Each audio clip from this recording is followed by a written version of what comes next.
안녕하세요. 빌딩노드 중개법인의 노원 이사입니다. 빌딩 서비스 케어의 가장 핵심적인 부분이죠. 건물 관리. 거기에 토닥 대표님을 모셨습니다. 우리 이한준 대표님 모셨습니다. 박수 부탁드립니다.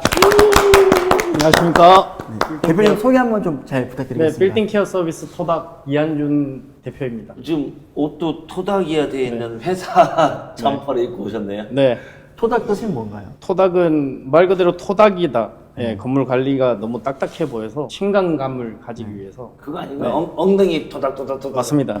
네, 건물을 섬세하게 건물을 토닥이면서 관리해주겠다 그런 의미인가요? 네, 맞습니다. 네, 아무래도 겨울철이잖아요. 겨울철에 어떤 거를 건물을 좀 주의해야 되는지 경험 좀 더 들어보고 건물주부가 되실 분들에게 주의사항들 한번 알려주시면 좋을 것 같습니다. 보통 건물에는 뭐 하절기, 동절기에 이제 절기별로 주의해야 할 사항들이 좀 있습니다. 11월부터 2월 사이는 보통 동절기라고 칭하고 있습니다. 그게 겨울철이죠. 그 중에서도 한파는 영하 15도 이하로 이틀 이상이 됐을 때는 한파 경보를 내려줍니다. 그럼 15도 이하가 내려가면 이제 주의해야 될 점들이 좀 많습니다. 그 중에서 강풍이 불거나 지난주처럼 폭설이 내리고 결빙, 비가 내리거나 눈이 내려서 바닥면이 얼면 결빙이 돼서 이제 손님들이나 이제 내방객들이 낙상 사고를 그럴 수 있죠. 있을 수도 있고, 이제 기온이 저하되면서 사무실 내에 직원분들이나 그 영업장에서 난방기 사용을 많이 합니다. 불이 날 수도 있겠네요. 화재가 동절기에는 제일 빈도가 많고, 네.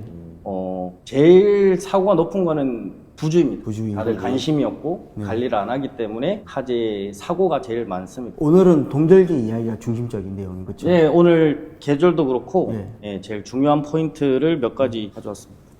근데 동쪽이 그러면 저는 동파가 제일 먼저 떠오르거든요. 수도 간 맞아요. 동파해가지고. 네. 예전에 대표님 건물 동파돼가지고 아 맞아. 물이 막 젖어 넘쳐가지고 난리 물난리 났었죠. 그런 난리가 있었거든요. 진짜. 맞습니다. 그런 그게 것들이 제일 힘든 부분이니까. 부주의 때문에 그렇죠. 부주의.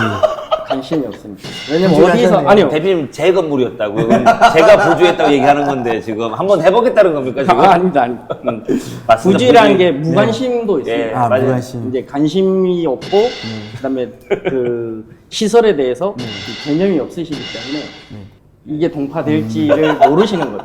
그러면 보통의 대표님 분들은 제가 저를 좀 돌려가고 있는데요. 이제 맞습니다. 무관심이었습니다. 건물을 가지를 않으니까. 아무리 그래도 빌딩 중개하는 대표님이신데 개인감이 아니, 없다 그러는. 건물의 가치는 잘 누구보다 잘 아시지만 시설물 그게 이제 터질지 안 터질지 잘 모르시죠. 그래서 보통의 제가 분들은. 궁금한 부분은 뭐냐면 방금 대표님 동파잖아요. 네. 동파를 막기 위해서 건물주가 해야 될 행위가 있을 거 아닙니까? 예방쯤 네, 예방한 네. 시기니까. 일단은 우리가 예방주사를 맞자 네. 이런 거니까 한번 알려주면 좋을 것 같습니다. 알겠습니다. 네. 보통 건물에는 배관, 물이 내려가는 배관, 올라가는 배관이 있을 거고 빗물을 내리는 무수관이 있을 거고 그쵸. 그런 관들의 정상적인 작동 상태를 사전에 체크를 하시고 배관이 이제 먼저 누수가 있는지 일상적으로 점검을 계속 해주셔야 될 것 같아요. 그리고 이 지금 같은 추운 날씨에는 뭐 전문 업체를 보시던 주변의 설비 업체를 불러서 이 전체적으로 한번 점검을 하시는 게 제일 좋을 것 같고, 그다음에 외부에 수도꼭지가 나와 있는 배관들이 있으면 네.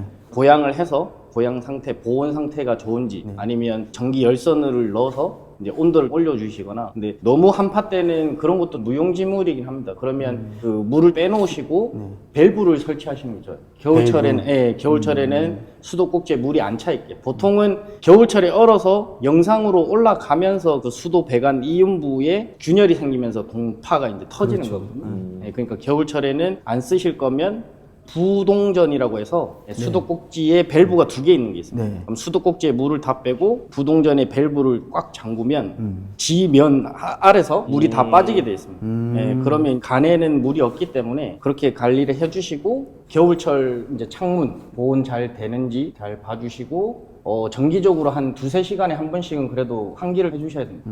이 공기가 탁해지기 때문에 외부 공기하고 순환이 되게끔 하고, 지금 냉방비가 있으면 소방시설에 감지기가 있어요. 거기에 온도가 상승되면 수신반에 하재를 올려주는 게 있는데, 이렇게 지금처럼 온도가 올라가게 되면 걔가 감지해서 하재는 안 났지만 그 오작동이 날 수가 있으니까 그런 것도 위치를 바꿔주시거나 한번 테스트, 위치가 정확하게 감지기 옆에 그 온열기가 있는지 한번 보시고 위치를 바꿔주시는 것도 좋을 것 같고, 개인적으로는 거는 기상정보 일기예보를 계속 보시면서 이 한파에 대해서 준비를 해주시는 게 좋을 것 같고. 근데 건물주분들이 방금 말씀하셨던 걸 다 할 수가 없잖아요. 그러니까 아무래도 대표님 같은 건물 관리 업체가 필요하신 거 같고, 여기서 제가 궁금한 거는 아까 부전동이라고 하셨잖아요. 그거를 설치하는 데는 비용이 많이 들어가나요? 보통 신축하시면 요즘에 나온 제품이기 때문에 필요한 데들은 네. 그걸 설치해 주시는데 옛날 건물들은 그런 제품이 안 나왔었어요. 네. 교체하려면 땅을 까서 땅 안에 매립되어 있는 수도관에 꽂아야 되기 때문에 그렇죠. 비용이 조금 있을 수 있습니다. 그러면은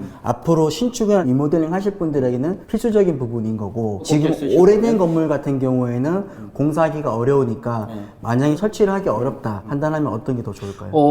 만약 설치가 어려우면 분명히 지면이든 수도관이 나가는데 내부의 그 간을 찾아서 내부에서 밸브를 만드셔도 돼요. 네, 그리고 이제 수도꼭지를 다 풀어서 물을 빼고 안쪽에서는 물을 잠궈주고. 네. 근데 그건 작업자를 불러서 현장 확인하고 설치하는 게 좋고. 이거를 한 번만 해놓으면 계속 할 수 있으니까 딱 한 번만이라도 네. 안 돼 있는 건물은 하는 게 좋지 않을까라는 게 이제 대표님 말씀이신 그것도 거죠. 습관을 이제 들여서 겨울철에는 꼭 잠궈 주셔야 돼요. 설치는 했지만 네. 겨울철에 또 물은 그대로 있으면 간에 물이 있으면 안 되거든요. 얼 수 있으니까. 근데 새 건물보다는 낡은 건물들이 겨울에 많이 취약하잖아요. 맞습니다. 화장실이 계단에 그 외부에 직접적으로 맞닿아 있는 그런 화장실들이 제일 큰 문제가 아닌가 싶거든요. 맞습니다. 주로 이제 거기는 샤시가 오래돼서 샤시에 찬바람들이 많이 그쵸. 들어요. 그럼 이제 매풍이 들어오면 어차피 화장실에는 수전이 있고 양변기에 수도관이 지나가기 때문에 간단한 전열기라도 설치해주고 화장실에 문풍지 같은 거 설치해주고 외풍을 줄일 수 있는 방법을 찾아서 예전에 제 건물에 그 이제 동파 한번 나고 관심이 없고 네. 그다음에 그 시설에 대해서 네. 이 개념이 없으시기 때문에 네. 저도 한번 크게 뒤니까 온열기를 둬야 되겠다 해서 화장실에 온열기를 급하게 구입해가지고 다 뒀단 말이에요. 진짜 추웠던 겨울이었는데 그 다음날 아침에 가보니까 누가 가져갔어. 온열기를 훔쳐갔어. 없어. 각층 화장실에 있던 온열기를 다 가져갔더라고요. 그래서 뭐 그렇게 해서 그 해 겨울을 보내고 그 다음에 겨울을 준비하면서 벽에 다 부착을 했어요.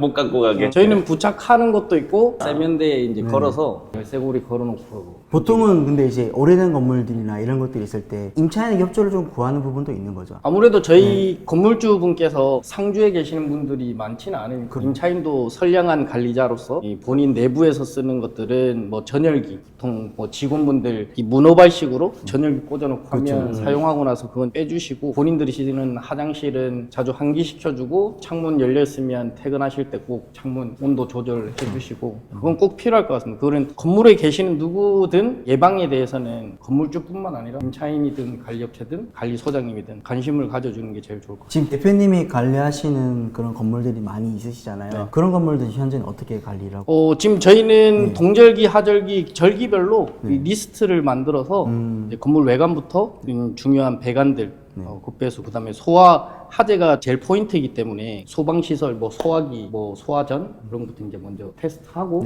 정기적으로 순회하면서 정상적으로 작동되는지 그래서 정기적으로 계속 관심을 가지고 특히 요즘에는 임대 시장이 안 좋다 보니까 공실이 엄청 많습니다. 맞아. 공실에 대해서는 아무도 안 쓰는데 관리를 무관심하시죠 보통 비어 있으니까. 근데 그런 건물들에 꼭 사고가 터집니다. 사람이 없으면은 더 추워요. 온기가 없기 때문에. 예, 온기가 없으니까.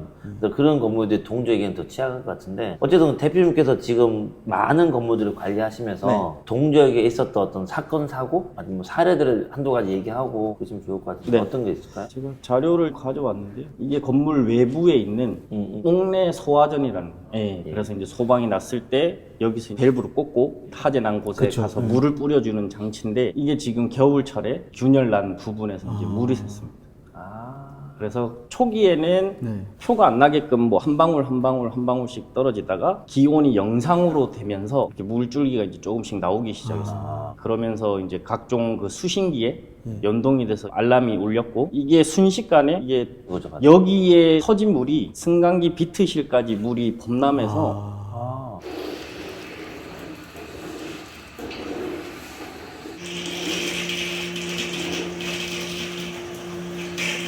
승강기 비트실에 제 한 무릎 정도 엄청 많이 찬 상태네요. 예. 그래서 긴급 조치 수도 밸브 잠그고 소화전이 있으면 지하실에 펌프실이 있습니다. 그걸 정지시키고 사람 불러서 물을 다 빼고 온열기 넣고 물을 말리고 조치를 했던 적이 있습니다. 만약에 대표님처럼 이렇게 관리해준 업체가 없으신 이 건물주분들도 계시나 임대인분도 계시잖아요. 그랬을 때 만약 이런 사건이 동파가 됐어요.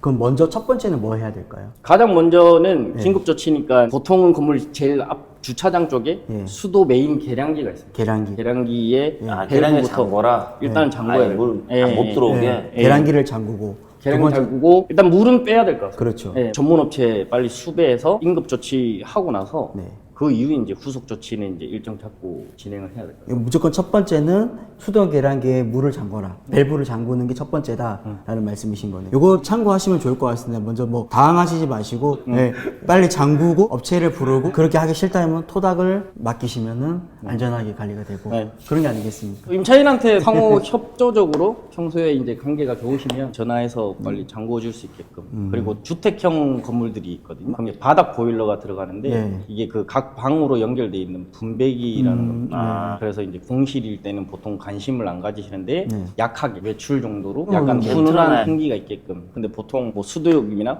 가스 요금이 아까우신 분들은 그 방 한 켠만 켜두시는 나머지 곳들은 또 동파의 우려가 있습니다. 다른 곳도 다 켜놓으셔야 그렇죠. 돼. 오히려 공사비가 배보다 배꼽이 더 커질 맞습니다. 수도 있기 때문에 예전에 갖고 있는 그 조그만 건물인데 딴 사례긴 하지만 매도자가 주택을 쓰다가 그걸 용도 변경을 하시고 저한테 양도를 하셨어요. 그 상태에서 그냥 비어있는 2개 층, 원래는 주택이었으면 밑에 온돌이 있을 거 아니에요. 그 상태에서 저도 이제 냅뒀거든요. 근데 이제 온돌이 터지죠, 겨울에. 그래서 한번 또, 관심을 가져야 되는구나, 라고 맞습니다. 생각하고, 네. 그 다음에 이제 온열기로 또 구입을 해가지고, 각각 층에다가 이제 거실에 딱 둔 거죠. 따뜻하라고. 근데 그 다음 달, 전기료가 한 8, 90이 나온 거예요. 한재 전화가 왔어. 이거 무슨 문제 있는 거 아니냐. 갑자기 많이 나오니까. 그래서 온열기를 켜놔서 그런 것 같습니다. 얘기를 했었단 말이에요. 그게 이제 그렇게 한 달에 뭐 8, 90 해봐야 뭐 11월 달, 12월 달이니까 뭐 180이라든가 뭐 이 정도 수준이잖아요. 그쵸. 근데 그렇게 안 하고 동파가 돼가지고 다 수리하고 이러면은 몇백 깨져요. 맞습니다. 진짜 그 얼마 전에 저희 관리 건물이 바닥이 터져가지고 네. 공사하는데 바닥 걷어내야 되지. 그쵸. 누수하는 이 배관을 찾아야 돼. 하나씩. 제가 생각하는 거는 그 치료도 중요하지만 예방이 더 중요하다. 제일 중요합니다. 예. 경제적인 거 생각해도 그렇고 시간적인 거 생각해도 그렇고 이 모든 것들을 다 고려해도 예방이 최고다. 예방을 하려면은 관심을 가지셔야 됩니다. 그래서 혹시 대표님 협조가 가능하면 체크리스트가 있잖아요. 네. 요거를 빌딩로드에게 한번 제공해 줄 수 있을까요? 건물주분들도 이런 리스트가 되어 있는 걸 모르잖아요. 그럼 저희 고객분들에게 이렇게 이런 것도 이렇게 확인하시자라고 네. 말씀드릴 수 있으니까 네. 제공해 주시면 좋을 것 같아요. 혼자서 공부하듯이 예. 하나씩 체크해 가시면서 그걸 정리해 주시면 제일 좋을 것 같아요. 그래야지 자기 건물도 아시고. 일단 저희 대표님 하나 주세요. 일단 저희 대표님 하나. 그렇죠. 제가 체크를 해야 되겠습니다. 지금 채널 보고 계신 분들은 업데이트를 해드릴 테니까 보시고 받으셔가지고 한번 체크를 해보시는 것들이 올 한파를 잘 견딜 수 있는 방법이지 않을까 생각이 드네요. 또 다른 사례 하나 마지막으로. 지난주였습니다. 눈 많이 왔을 때 이제 전 태어나서 처음으로 11월, 12월쯤에 엄청난 폭설이 이렇게 올 그쵸. 줄은 꿈에도 몰랐어요. 근데 이제 이렇게 되면 제설을 제대로 안 해주면 얼죠. 눈 그대로 얼기 때문에 네. 주변에 지나가는 분들이 사고 나면 건물의 책임도 있습니다. 안내를 해주시거나 제설을 해주시거나 꼭 미리 예방을 해야 되는데 또 안 계시니까 제설 장치, 제설 장비, 제설 도구를 꼭 누구나 볼 수 있는 장소에 염화칼슘, 석가래, 빗자루 등을 꼭 보이는 장소에 꼭 배치해 두시고 누구나 사용할 수 있게끔 아니면 본인이 예방 차원에서 꼭 뿌려주시는 게 좋을 것 같습니다. 그게 건물주의 의무사항인가요? 의무사항은 아니지만 그래도 내 건물에서 사고가 나면 건물주도 어느 정도의 책임 전가는 받을 수 있습니다. 눈이 이렇게 많이 오면 염화칼슘을 계속 구비해 놓을 수 있는 분들은 많이 없잖아요. 만약 염화칼슘이 없어서 구할 수가 없으면은 구청이나 이런 데다가도 저희가 요청을 할 수가 있나요? 보통 이런 대로변에 예. 제설함이 있기는 한데 워낙 건물이 많다 보니까 예. 많이들 가져가세요. 그렇죠. 그럴 바에는 뭐 10월 말, 11월 초쯤에 미리 2포대 정도 구비하시고 적재된 장소에 네. 꼭 비치해두고 쓰시면 이번 폭설처럼 눈양이 많이 오면 그것도 아깝다고 조금만 뿌리시거든요. 그냥 눈에 덮여버립니다. 그럼 안 녹고 제대로 그냥 안 되는 한 거예요? 포대 다 쓴다고 생각하시고 싹 뿌리고 잃어버리시는 게 더 낫죠. 예, 그러니까 꼭 그 제설함은 꼭 비치해 두시고 겨울철에 이 낙상 사고 없게끔. 그러니까 미리 개인적으로 그렇죠. 준비해 두시는 게 제일 좋습니다. 미리미리 준비하자. 지금 현재 동파는 어쨌든 대비하는 게 중요하니까. 계속 대표님 말씀하셨는데 무관심이 아니라 관심을 가지면 맞습니다. 반 이상은 예방이 되는 거예요. 네, 맞습니다. 맞아요. 네. 자, 저처럼 벌 받지 마시고요. 예, 오늘 이제 동절기 건물 관리에 대한 얘기들을 간단하게 몇 개의 사례와 함께 네. 말씀해 주셨고, 점검 체크리스트를 저희가 이제 영상에 띄워 드릴 테니까 그 품목들을 보시면서 내가 갖고 있는 건물들을 잘 관리하시면 좋지 않을까. 그리고 전문 관리 업체한테 맡기고 싶다라고 하면은 이완유 대표님이 소속되어 있는 토닥에 전화 주셔서 한번 상담 받아보셔도 좋지 않을까 생각합니다. 여러분들이 빌딩 부자가 되는 그날까지 빌딩 로드는 함께 하도록 하겠습니다. 이만 마치겠습니다. 감사합니다. 감사합니다.